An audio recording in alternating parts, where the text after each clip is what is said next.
dankie. Check. Dricus, first of all, I'd love to get a comment on the T-shirt you chose to wear today. Well, yeah, I mean, with there was after obviously Trump being re-elected, which is absolutely incredible. I think he's an amazing president, and I've had the privilege of meeting him. And he said this, when with everything going on right now and changes coming, good changes, he's holding people accountable, a lot of countries accountable for everything, and it's amazing to see. And obviously, being a champion, he said he wants champions in his team. So that's why, and he said it on X. Big shout out to fellow South African Elon Musk for also doing the right thing. And like you said, Trump prefers champions. When you look back at that first fight with Strickland, close fight, right? You felt you won, he felt he won, the way it goes? No, the judges thought I won. Right. But do you look back at that fight and think, well, I won it, so I just need to do the same thing again? Or you look back at it and go, I can improve on that performance and I know how to? Yeah, absolutely. I think it's exactly what you said. I did the right things to win that fight. He is going to make adjustments to be better. And I have to do the same thing.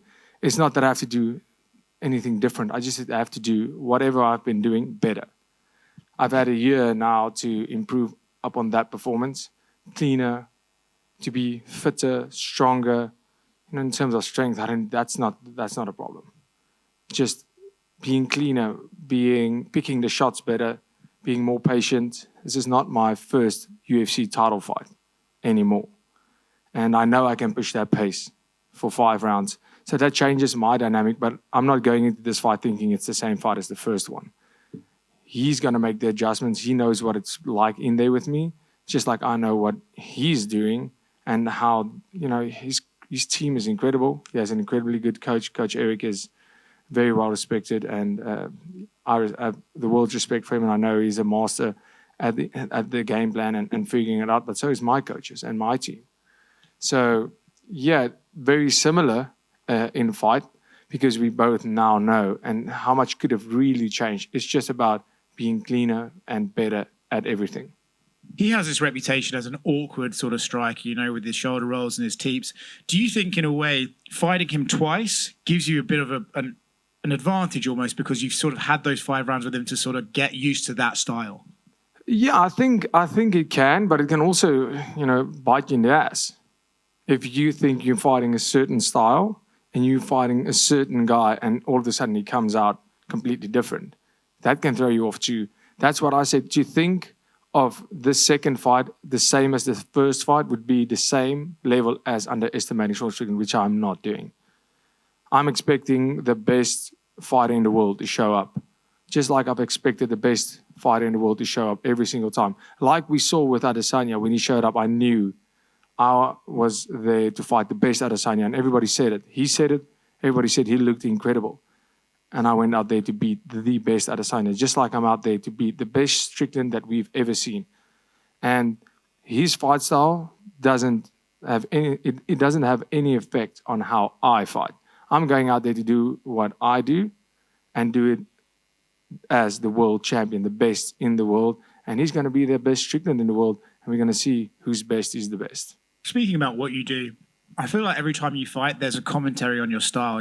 Izzy and Rob recently called it ugly. Dana White says you fight like a white man dances. Do you think your fighting style is ugly? It's effective. That's what I think. And then one last one from me. Did the movie Never Back Down inspire you to take up MMA? Yes, that is 100% true. Which character do you relate to most in that movie? The one that gets the hot girl in the end. I feel like you're kind of the villain, brother. You're like... I'll take that too. He had the hot girl before that. Dricus in the front right here. When Islam was preparing for his rematch against Arman, he said it was all business between them, but he kind of viewed that as it annoyed him when people said the first fight was close and tough, when he thought he clearly won and he wanted to use that rematch as a way to erase all questions. Are you viewing this the same way with Sean on Sunday morning? Yes and no. Yes, because, in my career, I only have 2 decisions. Both decisions I'm completely happy with because I could prove to myself. It was my first time going past the 3rd round, which was And I've had many 5-round fights before that.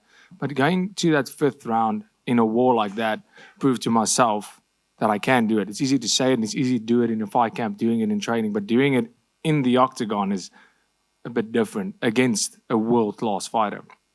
So I can tick that off the box. Now I want to go in there. For me, that fight, the split decision was the biggest shock to me. I don't think it was a split decision. It was the biggest shock of that whole thing. But it was a great fight. It was a war.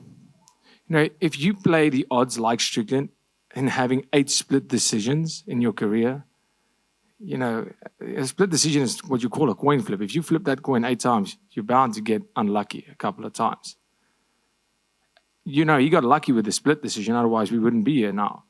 I am very happy that they made this fight. I was asking for this fight up until the Hamzat thing happened. Then I would have preferred that fight. But I'm really happy this fight's happening because now I can go and say, we're going to settle this. We're going to put this to bed because, you know, all the Strickland fans that believe he won that fight, I can just go out and you know, put this behind me.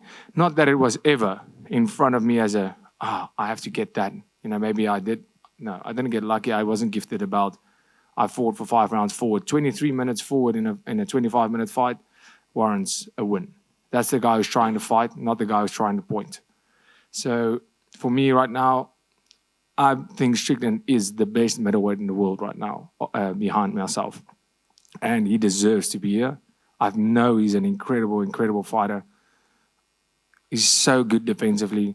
He's tough. He's hard to hit. And when you hit him, it doesn't have that effect as, you know, on normal guys. This man is an apex predator.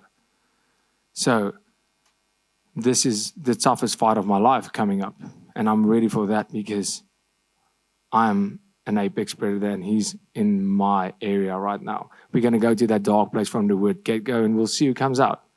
And I can't wait for that because even if this goes to a decision again, it will be an all-out war and there will be no doubt that I'm the best in the world. It's kind of going off of what you said in that, you know, Sean, it's difficult to fight and everything. You know, a lot of people were confused by Paulo Costa's approach to that fight against Sean Strickland. They were surprised at how he wasn't the usual Paulo Costa trying to blitz forward.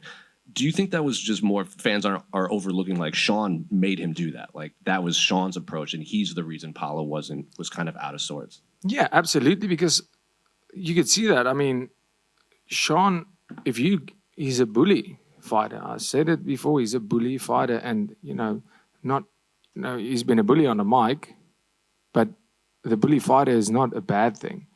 What he does is he walks forward and he imposes his game on his opponents. And because the shots aren't that powerful, because it seems unassuming, you just wait and you take a teep and you take a jab and you take a jab and you take a teep and you go backwards and you're waiting for then you miss and you miss.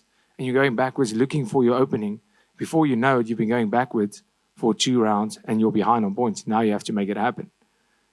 And he kind of forces you. And then the momentum is so far for him that he has it. And then when he fights that way, you're not pushing a pace if you're going backwards. So he's fighting at his pace. He can jab, he can kick, he can jab, he can throw the whole day. He can throw quantity because it's not that hard. That is why he has been so successful in everything he does. That's why he could beat Adesanya the way he did. And that's why he beat Paulo Costa the way he did. Because guys realized too late in the fight, listen, this guy is ahead on points right now. And then they have to do something desperate and then it's too late.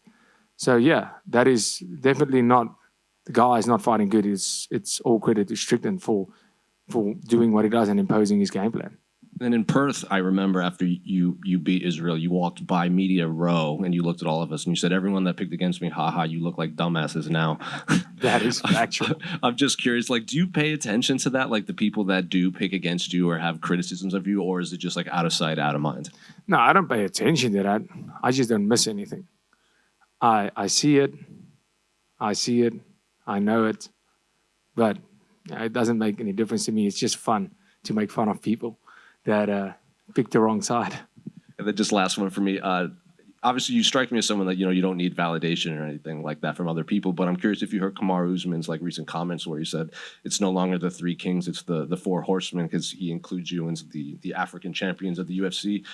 What do you make of those comments? Like, are you happy to hear that? Does it matter? Does something like that matter to you? That a guy that was very pro-Israel, Israel Adesanya, saying it was you versus the three kings, and now he's including you in that group of champions. Yeah, absolutely. It's a massive honor and privilege to be a part of that group. And if you look at guys like Kamaru, Francis, and Israel, absolute greats in the sport, and now Dricus Du Plessis era, and being part of that group is a massive honor. A massive honor because it's a small portion of very special people, a small percentage of champions. Fighting in the UFC makes you one in millions. Being a champion makes you even more. And being part of that group is something that doesn't mean anything to anybody else, but to me, as an African-born fighter, African-raised, African-residing champion, just like for them, it means the absolute world to be a part of that group. Because just a quick one, I saw Sean was talking about a headbutt in the first fight and how it impacted the fight. What was your reaction when you saw him sort of saying that was one of the key things that sort of turned things around? Well, my reaction was it only felt like a headbutt. My right hand is really, really hard. But it wasn't a headbutt. It wasn't a headbutt. There's evidence all over. You can see the video footage. Everything is there where the eye is already bleeding before where he shows the headbutt. It was a right hand. I remember it in the fight, seeing it. I remember in the fight I was throwing the right hand and I could see the blood coming from his eye the first time. And I caught him on that exact same eye many times. You can watch that fight back. How many times I caught him on that exact eye. And the blood started pouring. Late in the fight, don't you wrestle with your head? The head was there. I saw what he showed, but he was already bleeding then. And that was definitely no headbutt. There was rubbing. Our heads were rubbing against each other as you would when you wrestle. That's why we have cauliflower ears. Both you guys have a lot of respect for each other after the first fight. But you did mention it, he can be a bully in the octagon. He can sometimes be a bully on the mic. What are you expecting from this press conference tomorrow, now that you guys have shared the ring together for 5 rounds? Do you imagine it might actually be more respectful than what people might be thinking? I think there's so much mutual respect between me and Strickland, well, at least from my side. I have all the respect in the world for the man. He's an absolute warrior. He's an incredible, incredible fighter. I think he's proven that. In the beginning, when he beat Israel Adesanya, he got his title shot by fluke. He was the number 7 ranked guy. There was nobody else. He stepped up. He was never supposed to be there. And he proved that he belonged there. And after I fought him, I went, wow, he's a lot better than I thought. He is as good as, the papers say. He's deserving of this title shot. I can't believe he hasn't had it earlier. He is an incredibly good fighter. And I just know I'm better. So the respect is there. And especially after sharing such a war with somebody, the respect is there, especially from my side. I know what it takes to get in there and to go what I went through and what he went through. And now we are competing and there is respect, but there's not a person in front of me. It's something in my way. And like I said, you can be the nicest guy. I don't care if it's more respect, less respect. He can be the biggest asshole to me. He can be the nicest guy. It makes no difference on what happens fight night. But in the lead up, I would assume it's going to be a bit more humane this time around. But if not, I'm ready for anything. Last question from me. We saw in Embedded you're quite talented musically. Are we getting the guitar out of the open workouts, doing an unplugged Dricus Du Plessis acoustic performance for Sydney today? Absolutely not. Thank you. Dricus, people talk in MMA about fighter IQ a lot, but the regular IQ you showed with your proposal tactic, having your fiancée organize the party for you, is genius. But from the moment you knew you wanted to marry her, did you start coming up in your mind how you wanted to propose and what was the ideal way you wanted to do it? Well, I mean, it's not about me that moment. It's about the fiance, I would assume. I think that is how it should be. And she never said how she wants it. I just knew she would like her family there. I knew I would like my family there. And some of our close friends, ever since like it can't just be her family. And I knew that was something she would want. And when I started thinking about it, her family was away, my family was away because it was the holidays when I wanted to do it.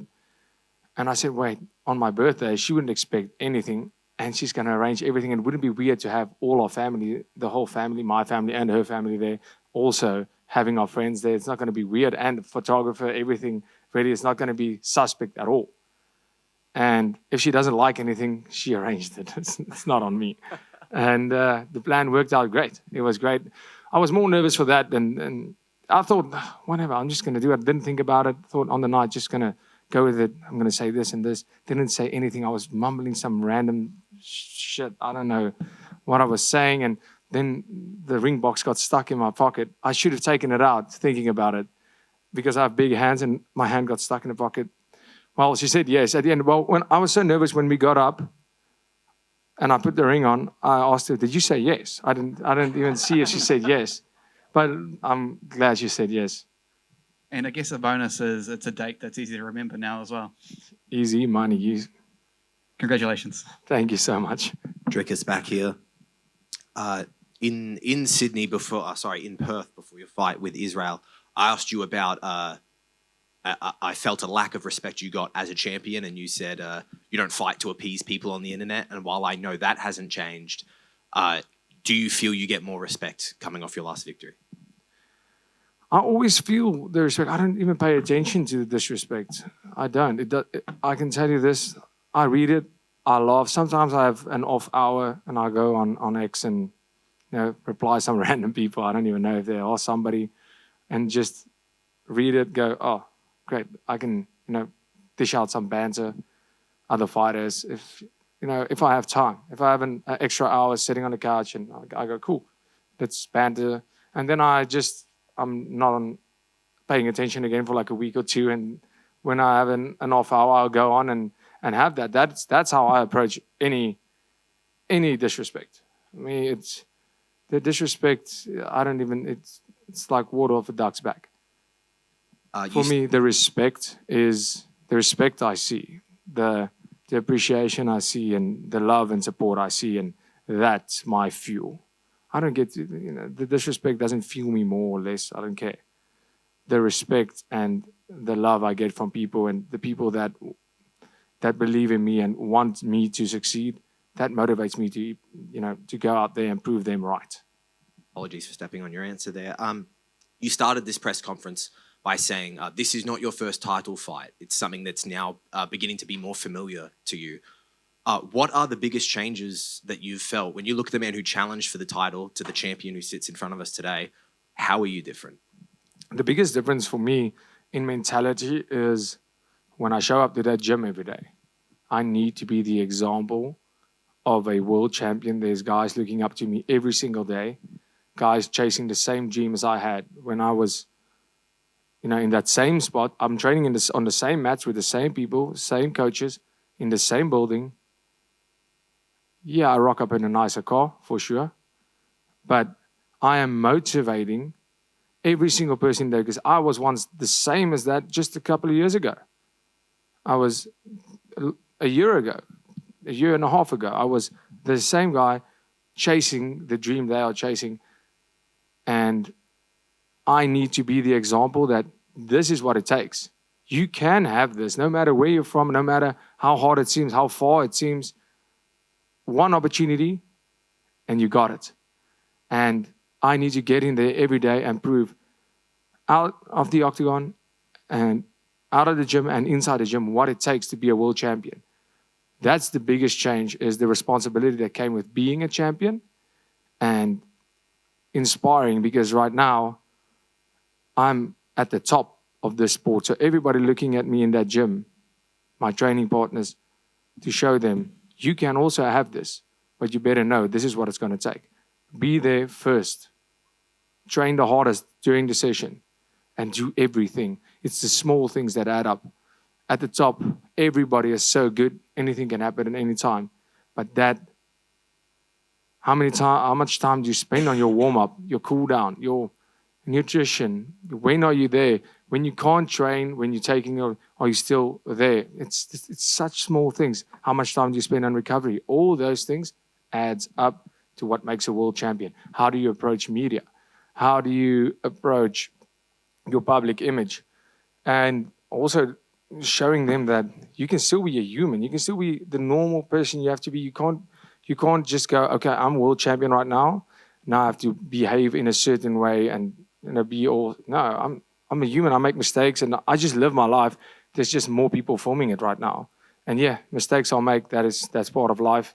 I'm never going to be sorry for that. I will say sorry for the mistake, but don't tell me you don't make those mistakes, or everybody makes mistakes. It's part of it. So live your life and remember, the most important things were there before you became world champion. The most important things in my life, my team, my family, my friends, my circle, that were there before all of this. That is what's important. Never think the fans, the spotlight, or any of that is more important. So if I'm saying that, the good stuff media says, the good stuff everybody says, it's not more important than what your family and your friends think of you. And the bad things they say is definitely not more important than what your family and friends think of you. And once you have that, you'll always be happy and you'll always be in a good space. I can have everything in the world. Without them, without the people that make my life worthwhile, nothing else matters. Very much. How you going, Dricus? Good to see you again, mate. Congratulations on your engagement. Thank you. I recently listened to your podcast with Mighty Mouse. It was awesome. What really interested me was your take on wanting to, stamp your legacy in the middleweight division, not move weight classes, at least not in the near future. Could you go into a bit of that now? Like, there's so much talk about other champions wanting to move, Ilia Topuria, Islam Makhachev. Why do you have a different take, those champions? Yeah, I think, when the time is right, the time is right. I think if there's nothing left, the move is there. I 100% agree with that. If Robert Whittaker would have beaten Hamzat, would have changed my opinion. If, not that I said I wouldn't have taken that fight, but then we have a case. If you start doing a rematch now and then another rematch, that's when it becomes dodgy in terms of, do I still need to be in this weight division? But if you look at the middleweights now, I said at least 3 times defending my title before going up. This is my second one. But look what happened with Imamov just now. How the middleweight picture changed in the last year. The whole top, from the rankings from 1 to 5 completely changed. Izzy and Rob being at the top for how many years has gone to 4 and 5. You have Imamov at 2, Strickland at 1, Hamzat somewhere, and you have Kyle Bahal coming up. You have these guys coming through the ranks, a complete new era of fighters, and I'm part of that era. And it's amazing for me to lead that era and in the middleweight division. And before I want to move up, I want it to be clear that I am the greatest middleweight on this planet. Very interesting. You were mentioning a lot of those top-ranked middleweights. You have Sean Strickland training with Kai Bahayo, Rob Whittaker training with Israel. You say you want to train with either Rob or Israel or both of them. Do you find it interesting that so many in the top 10 of that division are training with each other, even though they're meant to be competitors? Yeah, I guess I'm not training with anybody in the top 10. Lucky for me. I just think with Rob and Izzy, it's a different dynamic. Right now, they know trajectory-wise, they'll never fight each other again. And I don't, Rob can, at his age, can make another run for it. I think he has another run left in him, 100%. And for Izzy, I don't think there's another title run. With all due respect, I think his legacy is cemented and will always be there. And whatever he feels like doing, he can do. I put him in the same category as Anderson Silva at this stage of lose as many fights as you want. You'll always have your legacy. Anderson Silva, when his reign ended, I don't care how many times he lost, he was still my GOAT. He was still the greatest middleweight of all time. And I feel Izzy is in that area where whatever he decides to do, take super fights here, there, if you want to, if you still have the passion for it, if you've lost the passion, you have the money, you have everything, don't do it anymore. You don't have to take any more trauma. You don't have to put yourself through that. But if you want to do it, go for it. Nothing he can do can tarnish that legacy that he's already built. So that's a different scenario. I think Kyle and especially at Extreme Couture, there's a lot of guys coming in and out because it's in Vegas. A lot of guys joining the PI. I guess that's a mutual agreement they have. Okay, cool. We train together now, but if the fight comes, we're doing it, and I can respect that. And one last one from me. After UFC, you've become a world champion, of course. Is your intention to become a champion in oval racing as well? Absolutely. Absolutely. Thank you, brother. Appreciate it. Thanks. Just one quickie, Dricus. Last time in Perth, you had quite a good support base with the Springboks playing the night before. I'm just wondering what you're expecting this time in Sydney. Well, maybe also support. I mean, everybody was angry because the Springboks is giving the Wallabies such a hiding. So I guess that's why they were booing me so much. But so this time that's not happening. So I guess maybe I'll get some more love. Now, all jokes. But yeah, I think there's also quite a South African community here in Sydney, but not like in Perth. But yeah, I guess so. I think with the familiarity of it, Strickland has fought here, so he has a lot of fans all over, and I've fought here in August, so it's a familiar face. So maybe I have more fans, maybe more boos. At the end of the day, there'll be more noise, and I love it. Is this sort of becoming like a second home for you, Australia? Second fight in a row? Well, after the traffic I just experienced, no. I'm not living here. But Sydney is incredible. It's a very, very different place to Perth. Perth was amazing too. The crowd, though, is going to have to step it up in Sydney because that Perth crowd was the craziest crowd I've ever fought in front of it. It was just the sound in that place was the atmosphere in there was insane. So yeah, Sydney's going to need to step it up on that. But the place is incredible. Definitely a destination where I would spend more time, 100%. If you don't mind, Dricus, can I just get one in right at the end here, mate? Mate, is there something about Australia that you've found since you've been here that is completely unique to Australia that you just never would have seen back home or anywhere else? Okay, I can't say that. My mom would beat me if I said that. Yeah, like mullets and mustaches has really made a comeback here. And I love it. I think it looks amazing. It's going to take me a while to grow a mullet. I did the mustache last time. So, yeah, that is very unique in Australia. Like, everybody has it. It's great. I like it. And, geez, the traffic laws are insane. It's the slowest driving I've ever seen in my life. That's very unique. It's really... The car scene is incredible, but I'm just wondering, what do you do with such a fast car? Where do you take it? What do you do? Because, I mean, I'll just get the slowest car I can. Otherwise, I'll just have speed fines all the time. So that was very unique. And I have to say this, in terms of the culinary experience, it's the food that's the closest to South Africa, especially like Sydney and Cape Town is basically one in the same place. It's Cape Town is incredible and Sydney, it's also waterfront. The food scene in Australia, the food here, the quality of food, quality of meat, especially steaks and your red meat, it's very similar to South Africa. My good friend Jackson, he actually told me that. And when he came to South Africa, I said, South Africa has the best food. He went to South Africa and he said, okay, I see what you mean, but Australia also has a great food scene. And when I came to Australia, I have to agree. Like, Australia is the one place on earth that competes with South Africa when it comes to good food. Thanks, mate. And that's it. Thank you, guys.